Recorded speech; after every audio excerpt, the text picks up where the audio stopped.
IVM।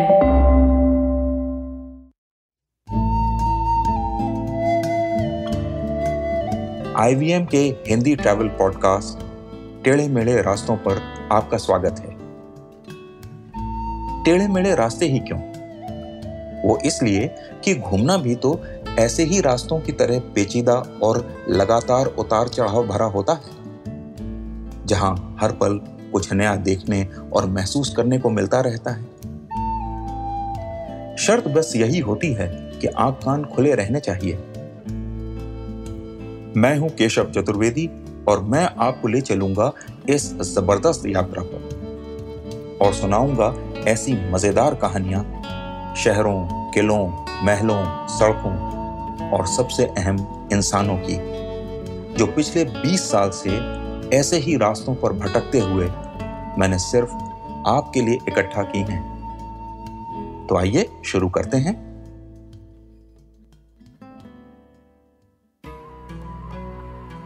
एक सड़क जिस पर आप पिछले 3 दशक यानी 30 साल से गुजर रहे हो। वहां पढ़ें, लिखें, नौकरी करें, घूमने जाएं और एक दिन आपको पता लगे कि आप हर रोज जिंदगी का कुछ समय 700 साल के इतिहास के साथ बिताते हैं, तो कैसा लगेगा? रोमांच होगा ना? मेरे साथ भी कुछ ऐसा ही हुआ। तो आइए टेढ़े मेढ़े रास्तों पर आज बात करते हैं एक सीधी सड़क की। दिल्ली में एक सड़क है लोधी रोड।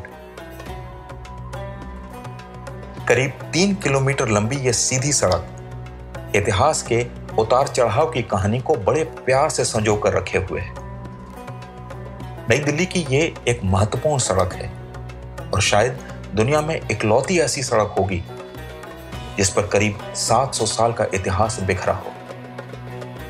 जी हां, अगर हम भारत के मध्ययुगीन इतिहास की बात करें और खास तौर से दिल्ली सल्तनतों की, तो इस सड़क पर तुगलक, लोधी और मुगल जैसे 3 शक्तिशाली राजवंशों की परछाई साफ दिखाई देती है। चलिए सड़क की कहानी की शुरुआत मुगलों से करते हैं।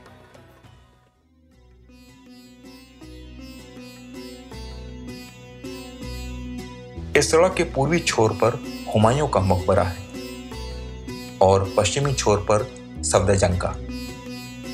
जहां हुमायूं का मकबरा मुगल काल के वास्तु का पहला नमूना है, वहीं सफदरजंग आखिरी। विधि का विधान भी देखिए। हुमायूं का मकबरा पूर्वी छोर यानी उगते सूरज वाली ओर बना है। ये एक नए राजवंश के उत्थान का प्रतीक है। और सफदरजंग का मकबरा पश्चिमी छोर पर है, जो राजवंश के सूर्यास्त का प्रतीक भी माना जा सकता है। इसके अलावा लोधी रोड पर लोधी गार्डन्स हैं। ये दिल्ली के सबसे सुंदर उद्यानों में से एक है और इसमें मुगल काल के पहले लोधी राजवंश का वास्तु देखने को मिलता है। सड़क के पूर्वी छोर पर इन दोनों राजवंशों के उत्थान और पतन से दूर निजामुद्दीन की दरगाह है। निजामुद्दीन औलिया नाम के सूफी संत का डेरा या खानका यहां पर है।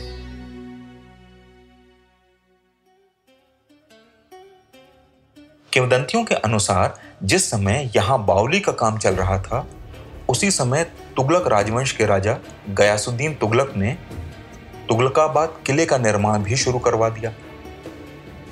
और जब उन्हें पता चला कि जो मजदूर दिन में उनके लिए काम करते हैं वही रात में जाकर निजामुद्दीन की बावली बनाते हैं, तो उन्होंने रात में मशाल जलाने के लिए निजामुद्दीन औलिया को तेल देने से मना कर दिया। निजामुद्दीन ने तुगलकाबाद को श्राप दिया, या रहे उजड़ या बसे गुज्जर। उनका आशय यह था कि किला कभी आबाद नहीं होगा, इसमें सिर्फ खानाबदोश जातियां ही रहेंगी। और हुआ भी वही। तुगलकाबाद किला हमेशा उजाड़ ही पड़ा रहा। उसका निर्माण जैसे ही खत्म हुआ तो गयासुद्दीन को बंगाल की लड़ाई पर निकलना पड़ा। वो वहां से लौट रहा था तो उसे खबर मिली कि निजामुद्दीन की बावली तो तैयार हो गई है। उसने नाराजगी में फरमान निकाला कि मेरे पहुंचने से पहले निजामुद्दीन दिल्ली छोड़ दें, वरना बहुत बुरा होगा। निजामुद्दीन के शिष्य और गयासुद्दीन के दरबार में काम करने वाले अमीर खुसरो भागे भागे निजामुद्दीन के पास आए और उन्हें फरमान के बारे में बताया। लेकिन निजामुद्दीन औलिया ने बड़े आराम से फारसी में एक लाइन कही, हनूज दिल्ली दूरस्त, यानी दिल्ली अभी दूर है। कहते हैं कि गयासुद्दीन जब वापस लौट रहा था तो उसी के रिश्तेदार ने एक जलसा रखा उसकी जीत का जश्न मनाने के लिए, और वहीं एक तूफान आया और जिस स्टेज पर गयासुद्दीन बैठा था वो टूट कर गिरा, जिसमें उसकी मौत हो गई। एक बार फिर निजामुद्दीन का कहा सत्य हो गया। जहां तुगलकाबाद का किला उजाड़ हो गया और उजाड़ ही रहा, वहीं निजामुद्दीन एक जीवंत सांस्कृतिक इतिहास की तरह पनपता रहा और आज भी हर शुक्रवार को लोग यहाँ कव्वाली का मजा लेने या सूफी संत का आशीर्वाद लेने आते हैं।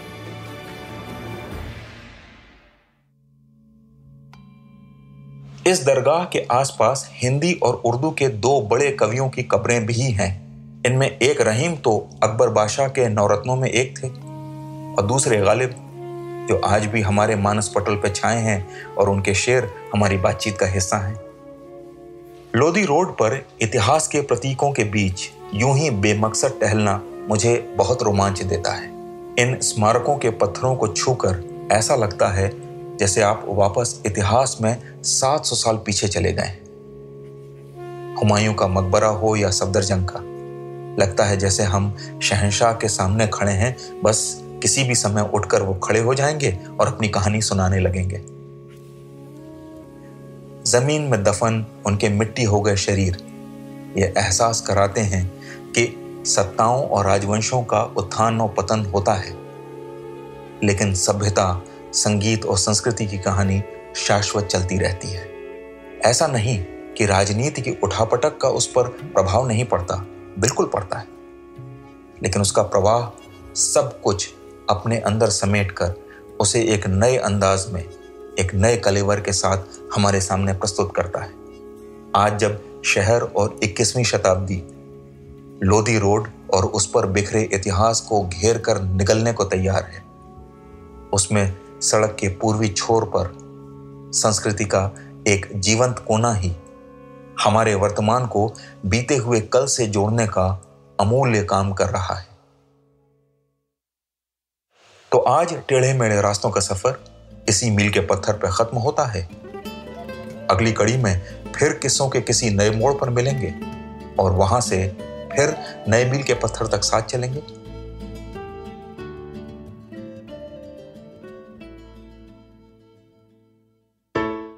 I hope you enjoyed that show. If you aren't following us on social media, please do. We're IVM Podcasts on Twitter, Facebook, and Instagram.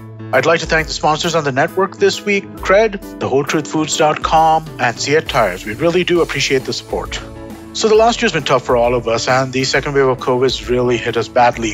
To help those affected by the pandemic in India, the podcasting community has come together under the Pod for Change banner to raise funds through an exclusive NGO partner, Give India. Join IVM and Pod for Change as we look to make a positive impact in the life of those affected by COVID-19. You can go to tinyurl.com/podforchangeindia, and remember, somebody could really use the help. And now back to the promo. On the Simplified podcast, the gang explains the oxygen crisis happening in the country and tells us the various measures being taken to tackle it. On States of Anarchy, Hamsani Hariran talks about how the geopolitical relationships shaped COVID response and the world order. As Indians, we're all familiar with acid reflux or heartburn given the spicy food we consume. On The Habit Coach, Ashton has some simple solutions to counter that. Osama Moria explores the iconic neighborhood of Dadar and tells us its connection to outer space in Postcards from Nowhere. It was Dangle time on The Fighting Goat as hosts Somesh and Arjun were joined by unbeaten MMA fighter and Commonwealth gold medalist Ritu Fogart. The traveling professor Siddharth Deshmukh shares examples of various innovations that came up during the COVID times and helped us deal with the situation. And with that, we hope to see you again next week.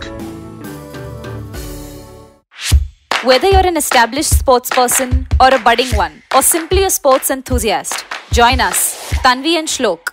We are two passionate pro badminton players talking policy, mindset and everything sport. So tune in to The Millennial Athlete every Monday. Only on the IVM Podcast Network. Trust us, it's gonna be lit. पेशे खिदमत है आपकी शान में हमारे अंजुमन से. Hi, I am Sadaf. And I'm Arshit. खाने का इतिहास, इकोनॉमिक्स, पॉलिसी, साइकोलॉजी सब है मेन्यू पे। Only on the नानकली पॉडकास्ट every Wednesday सिर्फ IVM पॉडकास्ट ऐप या वेबसाइट पर, या फिर जहां से भी आप अपने पॉडकास्ट सुनते हो।